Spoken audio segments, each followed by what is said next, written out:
मध्य प्रदेश में मुख्यमंत्री के पद को लेकर के जो इतने दिन से सस्पेंस चल रहा था वो खत्म हो गया है। आखिरकार बीजेपी आला कमान ने घोषणा कर दी है कि मध्य प्रदेश का अगला मुख्यमंत्री कौन होगा। अभी तक तमाम नामों में चर्चा हो रही थी, चाहे वो शिवराज चौहान हो, नरेंद्र तोमर हो, प्रहलाद पटेल हो, इसके अलावा और भी बहुत सारे नाम थे जिन पर चर्चा चल रही थी कि शायद उनको कमान दी जा सकती है। सबसे ज़्यादा चर्चा दूसरे लोगों के नाम की भी और हो रही थी, लेकिन एक ऐसा नाम सामने उभर के आया है जिसके बारे में किसी ने कोई चर्चा नहीं की, कोई जिक्र नहीं हुआ, और वो नाम है मोहन यादव का। मोहन यादव विधायक हैं वहाँ पर और उज्जैन से विधायक हैं, और वो एक ओबीसी चेहरा है जिसको आगे किया है भारतीय जनता पार्टी ने। और इसकी बाकायदा जो विधायक दल की बैठक है उसकी बैठक के बाद इसका फैसला सुना दिया गया है। आलाकमान का जो फैसला है ये लोगों को बता दिया गया। हालांकि इस बीच तमाम तरफ से जो दावेदार थे उनकी तरफ से लगातार अपने कैंडिडेट को लेकर के चर्चाएं आम की जा रही थी और कहा जा रहा था कि अगले मुख्यमंत्री ये होंगे, लेकिन आखिरकार बीजेपी ने हमेशा की तरह फिर से एक बार चौंकाया है। जैसे छत्तीसगढ़ में एक ऐसा नाम आया जिसकी चर्चा कहीं नहीं थी, वैसे ही मध्य प्रदेश में भी शिवराज चौहान, प्रहलाद पटेल, इन लोगों के नामों को दरकिनार करते हुए आखिरकार जिस नाम का ऐलान किया गया है वो एकदम नया चेहरा है। हालांकि इसके जरिए ओबीसी चेहरे को आगे करने के जरिए बीजेपी ने बड़ा संदेश दिया है। और अगर हम हाल के दिनों में देखें तो ओबीसी को लेकर के बीजेपी का जिस तरह से रुख रहा है वो कहीं ना कहीं ये साफ करता है कि ओबीसी और पिछड़ों को लेकर के अब बीजेपी अगला 2024 का चुनाव लड़ने वाली है। और इसीलिए चाहे उत्तर प्रदेश हो, उत्तर प्रदेश में तमाम तरीके के जो प्रोग्राम चलाए जा रहे हैं या फिर बैठकें की जा रही हैं, सम्मेलन किए जा रहे हैं, वो भी ओबीसी को अपने पाले में लाने की कोशिश की तरीके से किए जा रहे हैं। और उसी का एक आगे बढ़ा हुआ अगर हम बड़े परिप्रेक्ष्य में देखें तो ये रूप है कि मध्य प्रदेश में एक ओबीसी के चेहरे को बीजेपी ने कमान सौंप दी है। जो ये विधायक हैं ये जब विधायक दल की बैठक हुई उससे पहले शिवराज चौहान के समर्थक हों चाहे प्रहलाद पटेल के समर्थक हों, बाहर नारेबाजी कर रहे थे, लगातार इस बात का दावा कर रहे थे कि ये जीत जो है वो शिवराज चौहान ने दिलाई है, इसीलिए इस जीत के लिए उनको सेहरा मिलना चाहिए। लेकिन बीजेपी ने जो अपने पर्यवेक्षक भेजे थे, जो मनोहर लाल खट्टर और डॉक्टर के लक्ष्मण और इसके अलावा तमाम और जो लोग थे, उनको वहाँ पर एक सर्वसम्मत से एक नाम लेने के लिए ही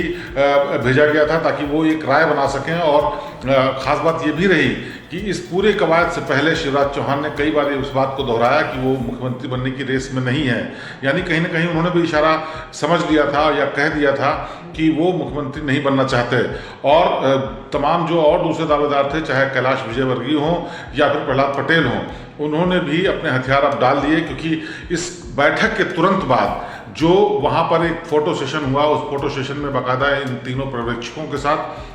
ये सारे नेता भी वहाँ पर मौजूद रहे। हालांकि एक दो नेता जो दावेदार थे वो दिल्ली में हैं, उनमें से जो लोग वहाँ नहीं थे और बाकी जो लोग वहाँ मौजूद थे उन सब लोगों ने साथ में फोटो सेशन कराया। इस दौरान भी नारेबाजी चलती रही शिवराज और प्रहलाद पटेल के नाम को लेकर के, लेकिन आखिरकार बीजेपी आला कमान ने तय कर दिया कि अब हमारे अगले मुख्यमंत्री मध्य प्रदेश में ये मोहन यादव होंगे, जो कि पिछड़ा वर्ग से आते हैं। और इसके साथ ही साथ इस बात की भी संभावना आगे बढ़ने लगी है कि राजस्थान में अगर बीजेपी अपना कोई चेहरा घोषित करेगी तो शायद उसमें भी बदलाव हो, क्योंकि जिस तरह से बीजेपी अपने पत्ते खेल रही है, अपनी चीज़ों को, समीकरणों को बिठा रही है, उससे एक बात साफ हो गई है कि इस बार लॉटरी जो है वो पिछड़े वर्ग की और जो वंचित वर्ग है उनकी खुलने वाली है। और इसी स्ट्रेटजी पर बीजेपी लगातार काम करते जा रही है। इसी का नतीजा है ये, क्योंकि दूसरे राज्यों में भी जिस तरह से बीजेपी ओबीसी और पिछड़े वर्ग को साधने के लिए तमाम तरीके के कार्यक्रम कर रही है और दिखाना चाह रही है कि वो पिछड़ों को साथ लेकर के चलना चाहती है, उनके विकास को ध्यान में रख रही है और उनको तरजीह दी जा रही है, उसी तरीके से इन्होंने छत्तीसगढ़ और मध्य प्रदेश में अपने अपने मुख्यमंत्री तय किए हैं। तो अब देखना ये होगा कि मुख्यमंत्री बनने के बाद शपथ ग्रहण की डेट कब आती है और उसके बाद मोहन यादव किस तरह से बीजेपी, मोदी और अमित शाह के जो सपनों की बात करते हैं, जो उनके विकसित देश की बात करते हैं या फिर बीजेपी को और आगे ले जाने की बात करते हैं, उस पर कितने खरे उतरते हैं। लेकिन अभी फिलहाल जो सबसे बड़ी खबर है इस वक्त की, वो मोहन यादव मध्य प्रदेश में बीजेपी का चेहरा होंगे मुख्यमंत्री के तौर पे, और वो अब शपथ की तारीख तय होने के बाद तय हो जाएगा कि आखिरकार उनको किस रुख पर चलना है, किस तरीके से चलना है। इसी के साथ अब चर्चाओं का दौर इस पर भी शुरू हो जाएगा कि आखिरकार जो मंत्रिमंडल बनेगा उसमें कौन कौन लोग चेहरे शामिल हो सकते हैं, क्योंकि मध्य प्रदेश में मोहन यादव भले ही मुख्यमंत्री बना दिए गए हों, लेकिन बहुत से ऐसे चेहरे हैं जो कि वहाँ पर अब दावेदार इन पदों के लिए होंगे। नरेंद्र तोमर जो कि यहाँ पर कृषि देख रहे थे केंद्र में, उन्होंने वहाँ से पद छोड़ा। कैलाश विजयवर्गीय को वहाँ भेजा गया है। प्रहलाद पटेल जो बहुत जिम्मेदारी के पद पर थे उनको भी, वी.डी. शर्मा जो कि वहाँ के अध्यक्ष हैं, उनका क्या रहेगा रोल आगे, क्या वो अध्यक्ष ही बने रहेंगे या उनको कैबिनेट में कोई जगह मिलेगी। और सबसे बड़ा नाम जो शिवराज सिंह चौहान, जो वहाँ पर 4 बार के मुख्यमंत्री रहे हैं, 1990 में पहली बार मुख्यमंत्री बने थे, उनका भविष्य आगे क्या होगा। क्या वो मध्य प्रदेश में ही राजनीति करते रहेंगे, जैसा कि उन्होंने दावा किया कि वो बीजेपी के सपनों को, प्रधानमंत्री नरेंद्र मोदी के सपनों को साकार करने के लिए उन सीटों पर फोकस करेंगे जो लोकसभा में पिछली बार उनके पाले में नहीं आई थी। और उन्होंने इलेक्शन खत्म होने और रिजल्ट होने के तुरंत बाद ही इस बात का ऐलान कर दिया था कि वो प्रधानमंत्री नरेंद्र मोदी के सपनों को पूरा करने के लिए आगे बढ़ाने का काम करेंगे और ज़्यादा से ज़्यादा सीटें लाएंगे। तो क्या वो मध्य प्रदेश में ही ज़मीन पर रह करके संगठन के लिए काम करेंगे या फिर उनको केंद्र में बुलाए जाने की कोई कवायद है, क्योंकि अभी 2024 के इलेक्शन से पहले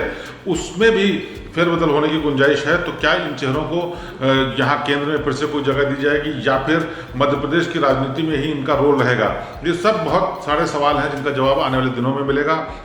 क्योंकि जब तक अब शपथ ग्रहण की तारीख तय नहीं होती और कैबिनेट का तय नहीं होता चेहरा, तब तक ये साफ कहना मुश्किल है कि इन बड़े नेताओं का क्या होगा। लेकिन फिलहाल जो बड़ी खबर है वो ये कि मोहन यादव मध्य प्रदेश में बीजेपी की तरफ से अब मुख्यमंत्री का पद संभालेंगे और वो एक ओबीसी चेहरा है। जिस रणनीति पर बीजेपी चल रही है उसके हिसाब से जो ओबीसी चेहरा है वो ओबीसी लोगों में संदेश बहुत स्ट्रांग देने वाला है और वो बहुत मजबूती से बीजेपी ये साबित कर रही है कि वो पिछड़ों को, दलितों को, ओबीसी को, इन लोगों को अपने साथ ला करके 2024 का चुनाव लड़ने वाली है।